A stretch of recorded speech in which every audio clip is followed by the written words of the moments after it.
अब मैं मंच पर बुलाना चाहूँगा श्री जस्टिस कैलाश गंभीर जी को कि वे आज के कार्यक्रम को संबोधित करते हुए 2 शब्द कहें।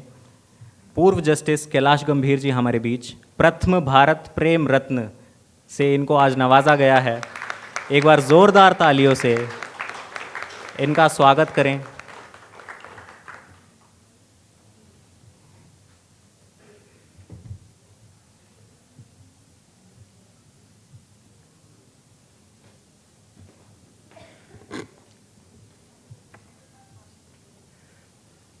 माननीय पद्मश्री विजय चोपड़ा जी,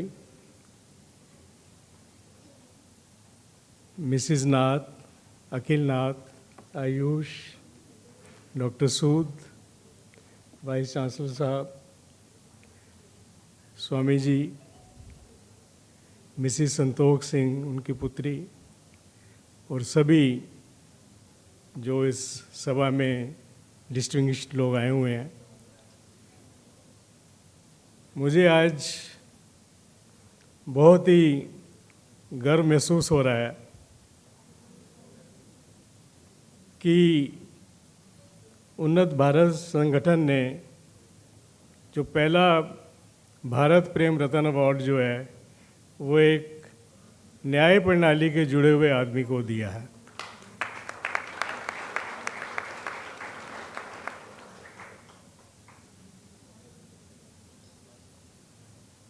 मुझे गर्व इसलिए भी है कि इस अवार्ड का नाम ही भारत प्रेम से शुरू होता है।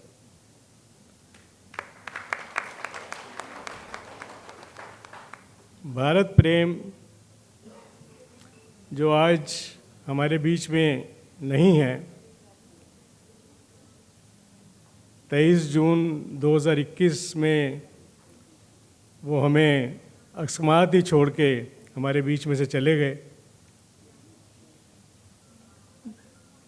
उनका जाने का दुख हमेशा हमें रहेगा, परंतु सबसे अच्छी बात जो ये है कि उन्होंने जो लिगेसी छोड़ी, जो इन्होंने जिम्मेवारी दी, उसको इतनी अच्छी तरह से उनकी धर्मपत्नी और उनके पुत्र चला रहे हैं।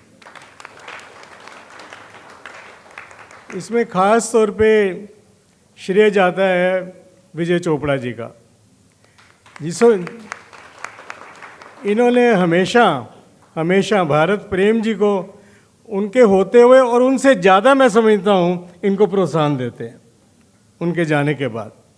और आज उनके सपुत्र आयुष जी भी हैं, मैं पहली बारी मिल रहा हूँ इनसे, मुझे बड़ा अच्छा लग रहा है। भारत प्रेम एक, उनका तो नाम ही भारत प्रेम था। मैं तो उनके कहता था, भारत आपने तो नाम ही ऐसा लिया हुआ है कि आपको कुछ कहने की ज़रूरत नहीं है कि कितना भारत से आप प्रेम करते हो, आपको कहीं बताने की ज़रूरत नहीं है। बट निस्वार्थ सेवा भारत जी के अंदर कूट कूट के भरी हुई थी। मैं कई बार उन्हें कहा कि मैंने कहा इतना आपका सोशल वर्क है, और डिफरेंट फील्ड में सोशल वर्क था उनका, वो किसी एक फील्ड तक कन्फाइंड नहीं थे। ख़ास तौर पे उन्हें जहाँ भी कहीं शोषण हो रहा हो, कोई गरीबों की मदद करनी हो, कोई श्रमिकों की मदद करनी हो, कोई किसानों की मदद करनी हो, वो हर वक्त गुजरात के पता नहीं मुझे बता दे किस रिमोट ट्राइबल एरिया में पहुंच गए वो।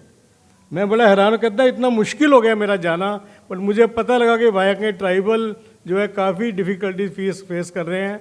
वो अपना एक पूरा डेलीगेशन लेके वहाँ पर गए उनकी मुसीबतों का अनावरण करने के लिए। तो भारत प्रेम के अंदर जो जज्बा था वो कमाल का जज्बा था। ट्री प्लांटेशन उसने इतना किया दिल्ली के, हरियाणा के और कई स्थानों के अंदर। शिक्षा के साथ इतने जुड़े हुए थे। लास्ट में तो मैंने देखा म्यूनिसिपल कॉरपोरेशन के जो 4th क्लास के एम्प्लॉयज़ थे उनका भी उन्होंने संरक्षण किया। बट वो बहुत जल्दी अपना, मेरा ख्याल है वो अगर अपना मिशन आगे चलाते रहते तो उनका नाम भी कहीं राजा राम मोहन राय जैसा ही हो जाता। समाज सेवा करना जो है सबसे मुश्किल काम है, ये इतना आसान काम नहीं है। सब कुछ छोड़ के अपना घर, परिवार और लोगों के, उनके दुखों को, उनकी तकलीफ़ों को, उनकी समस्याओं को बिना किसी लालच के, बिना किसी पद के लालच से वो करना एक बहुत बड़ी बात होती है। बहुत कम लोग हैं जो ये सब कुछ छोड़ के समाज सेवा में लग जाते हैं। मैंने बल्कि उनके एक दो बारी कहा, मैंने कहा भारत जी आप कोई इलेक्शन क्यों नहीं लड़ लेते, आप इतना काम करते हो, आपको तो इलेक्शन लड़ना चाहिए। कहते नहीं गंभीर साहब, मुझे कोई भी पार्टी हो, कांग्रेस हो, बीजेपी हो, मुझे कहीं से भी टिकट मिलने में दिक्कत नहीं है। वो तो मुझे कहते रहते कि अब चुनाव लड़िए, पर मैं चुनाव लड़के इस राजनीति के दलदल में नहीं पड़ना चाहता। तो इतने उच्च विचार थे उनके, इस करके मैं अपने आप को बड़ा ही लकी समझता हूँ कि उनके नाम से जो अवार्ड जो मुझे दिया गया है, पहला जो है ये अपना भारत प्रेम रत्न, और दूसरा मैं खुशकिस्मत हूँ कि मुझे वो अवार्ड विजय चोपड़ा जी जैसे जो खुद अपने में इतने बड़े समाज सेवी हैं, पद्मश्री, उनकी 1990 में उनकी सेवाओं को देख के गवर्नमेंट ने उनको पद्मश्री दिया। विजय चोपड़ा जी का एक अपना पूरे परिवार का भी इतिहास है समाज सेवा का, और आज भी वो मुझे बल्कि कह रहे थे कि अब बहुत हो गया। मैंने कहा नहीं विजय जी, आपको ये उन्नत संगठन कहीं छोड़ने वाला नहीं है, ईश्वर आपको लंबी उम्र दे, दीर्घायु दे, और आप हमारे साथ हमेशा जुड़े रहे। आज ज़्यादा ना कहते हुए एक दो चीज़ें मैं कहूँगा कि कुछ जो हालात हमने सबने देखे और उस हालातों से हम सब दुखी हुए, जो मणिपुर में हुआ, 150 लाइफ्स चली गईं, 60,000 लोग बेघर हो गए, एथनिक वायलेंस, दो कम्युनिटीज़ के बीच में, मेती और कुकी, और किस तरह वहाँ इतना बड़ा डिवाइड हो गया है कि वहाँ उनका आपस में एक दूसरे को, मतलब लोकल्स जो हैं गन्स, रिवॉल्वर्स और बम्स लेके बैठे हुए सुरक्षा कर रहे हैं अपनी अपनी टेरिटरी की। इंडिया के अंदर ऐसे हालात पैदा हो जाना ये बड़ा ही दुखदाई सीन है हम सब लोगों के लिए, हमारे देश का पार्ट है। अभी 2 दिन पहले भी वहाँ पर 3 और आदमियों की वहाँ पर डेथ हुई है।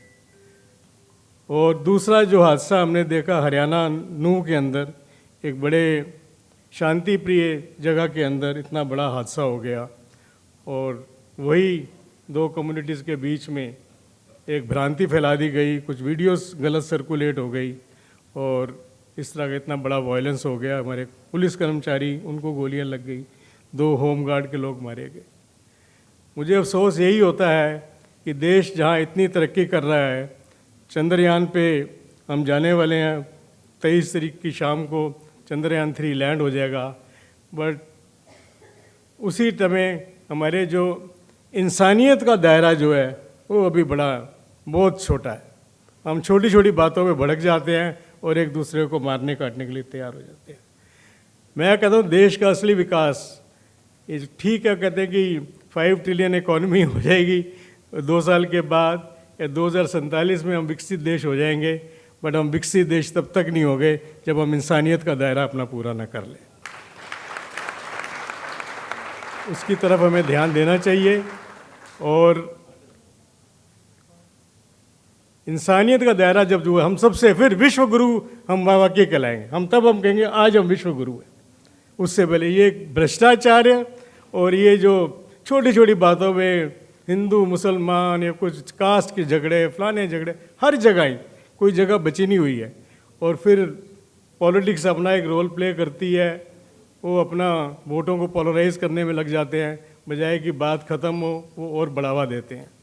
तो मैं ज़्यादा ना कहते हुए मैं कहता हूँ हम सबको जहाँ जहाँ पर भी हैं समाज के लोगों को ये संदेश देना चाहिए कि इंसानियत का जो धर्म है वो सबसे बड़ा धर्म है। धन्यवाद इन शब्दों से।